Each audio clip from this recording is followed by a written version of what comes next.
AITA for telling my husband that my doctor knows more than him and refusing to forgive him? Hello, everyone. My husband and I have been married for 4 years and together for 6, and this is the very first huge argument we've ever had. I, 24F, am currently 33 weeks pregnant with his 31M baby. When I was 20 weeks pregnant, my doctor diagnosed me with placenta previa, which if you don't know is basically when the placenta for my baby is covering the opening in my cervix. They told me it would likely move as my baby grew, but it never did. So I am scheduled for a C-section in just 3 weeks.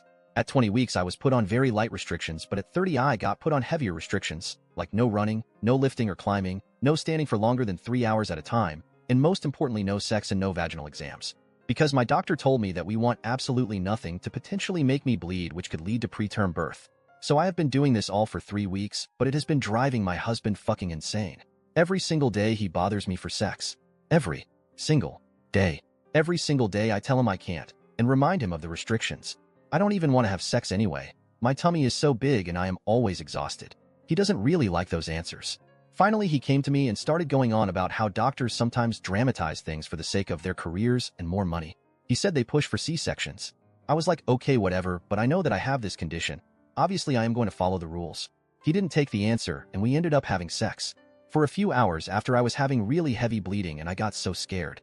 I was crying in the bathroom, trying to figure out what to do. I ended up calling my doctor, and she told me to come in right away.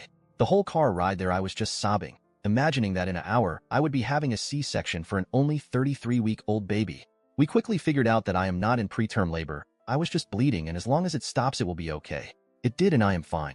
But while I was there, my DR asked my husband to leave and started asking me questions. She asked me if I did anything I wasn't supposed to do. She was like, "This isn't accusatory, it's okay. It's just better to know if it was caused by something or random." I told her that I had sex. She just went over all the things again, and then gave me a bunch of information on domestic violence. She put them in my purse for me, literally. I was so embarrassed. When we got into the car, I broke down and yelled at my husband, telling him to never do that to me again, and telling him that my doctor knows more than him and knows what is best for me and the baby. He apologized, and I could tell he really meant it. I have still been holding a grudge for days, and he's been groveling for days. He asked me how long I was going to make him apologize. I told him at least until the baby is born. Update. So originally my plan was to tell my doctor and my SIL, maybe my brother, but I wasn't looking forward to discussing those details with him. I rescheduled my weekly appointment with my doctor for TMR. I know some people said I would be able to just walk in, but I didn't want to do it, and then make some excuse to my husband.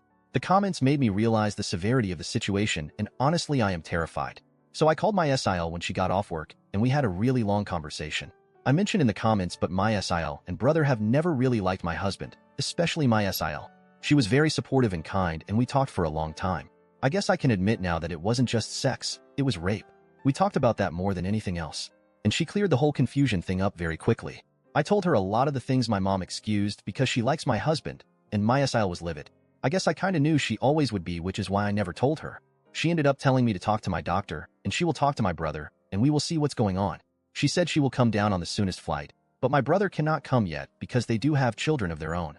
I was content with that though, and my appointment with my doctor is tomorrow. So my husband got home kinda early and saw how I was upset. I really was planning on getting myself together before he came home, but I did not have time. Still, I was not going to tell him anything, but he was being so kind, which he really usually is. I know that's hard to believe, but it's true. But today especially he was so kind and so worried about me. I know it was stupid to explain the situation, but I did. I don't know why. I'm just used to telling him my problems, I guess. It was a mistake and I know that. I am really trying not to be so stupid anymore, but it's hard to switch from thinking about him as my loving and caring husband to my husband who is hurting me. So I told him that, and how he hurt me, and honestly I am scared now. He was like, "What? How?" I said by forcing me to have sex, by literally forcing my legs apart and telling me to calm down. He was like, "Oh my fucking god, don't fucking say that. That's a crime, do you understand that? Do you understand you just accused me of martial rape?" And pushed me away from him. I started to apologize, and he started to say it was okay and do that thing where he acts like I'm dumb again. So I finally yeah, actually, I really do understand that now. It isn't right, and it is martial rape. It resulted in a huge argument, once again. He called me an idiot for even daring to say those words. I called him an abuser, and he literally laughed. He was like, "Who are you talking to? You don't know what you're talking about," and started to go on and on about things I don't know about. He said sex with his wife isn't rape, no matter how you split it. I ended up trying to just walk away, but he grabbed me by my wrist. I snatched my hand away, and he held up his hands, was like, "Oh, I'm sorry. That might be considered battery of a pregnant woman, if we're going by your definitions." The condescending tone is what really drove me to the edge, and I told him I don't want to be around him. He was like, fine, I'll go. I said, no, I want to go. I want to be away from you. He threw the credit card at me and told me to go get a hotel then. So I did. And here I am, typing this now. And my SIL is on her way right now, but I am so far from okay. He's called me several times, but I won't answer. I've never seen him that angry before. I am slightly concerned what he will do if I genuinely tell him I want to leave and take the baby. He is the one who wanted to have a child, and I was convinced. It won't let me take her easily, and that terrifies me. Every time my daughter kicks, I just want to sob. I never thought that my own baby would make me cry like this, but I am just so scared.